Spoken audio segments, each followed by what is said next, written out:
breakup of all time. 5:52 is our time here on Houston's Morning News. What would America look like if it split? And more importantly, what would the split look like? Stephen Dawson joins us. He wrote a piece about it on American Thinker. Welcome to the show, Stephen. First of all, hey, good morning. Good morning. Good to have you. Could we peacefully split? Could that happen? Probably not. There'd be a lot of complaints verbally. I don't know about a heated debate, but there would sure be a rub between the two parties. So what you're saying basically is we have already begun a split, at least inside our minds, mentally, in terms of not just our politics, but our values? Yeah, but it's further than that. If you look at the companies moving out of New York, California, Illinois, and they're relocating to Tennessee, Texas, Florida, you know, it's economics too. The demographics shown, I saw the IRS reported so many people have left those states. They're leaving with their feet, just mom and pops. They're going to somewhere what's more agreeable to them. And we're seeing this also in the school system. That's the biggest flashpoint today is the school systems. Yeah, I agree. That certainly has gotten all the soccer moms really paying attention to politics these days. You know, you mess with the kids and people figure that out, then there's hell to pay for it. So take us down the path as far as how this could potentially work. If we're not going to physically split up the country, are we kind of enforcing our own political segregation by moving to states that are more agreeable to us politically and therefore turning those states into a particular political persuasion that's not going to change? Well, in April, the Republican Governors Association launched what they called a strike force to deal with the border problems, the immigration, the drugs coming over, the human trafficking.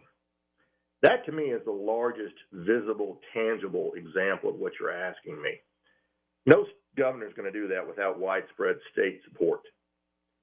I saw on the news your Texas GOP over the weekend had a resolution that they disagreed with the 2020 election outcome. And I don't believe those people are going to do that without widespread state support. So what I'm seeing is the federal failure, the states trying to respond. They are responding. They can't do it individually. It has to happen on a larger scale in a coalition. Now, that could coalesce around not only politics, but again, when the money meets the road. I doubt it's going to ever be just abstract. It's going to turn into don't come around here anymore. That defensive attitude of a state saying, you're not welcome here anymore. We don't care about your policy, but on the same token, this is how we're going to do it in our state. Sounds like the return of states' rights. We haven't seen that in a long time. Agreed. Okay, so a lot of that revolves around the Supreme Court. And we've got basically a split Supreme Court. Are we talking about shredding the U.S. Constitution and setting up a new Constitution? That didn't work out too well the last time they tried to do it.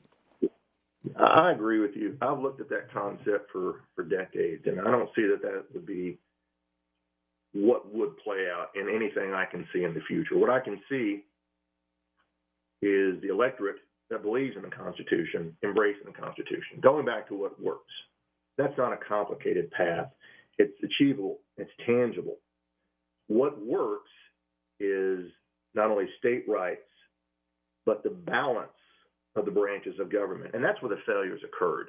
The failures occurred at the federal level. The failure occurred by the states being unwilling to enforce federal to work.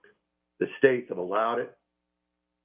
It really is fixable by the states. But until the states fix it, it will never be fixed. It's not only the electorate, it's the federal employees too.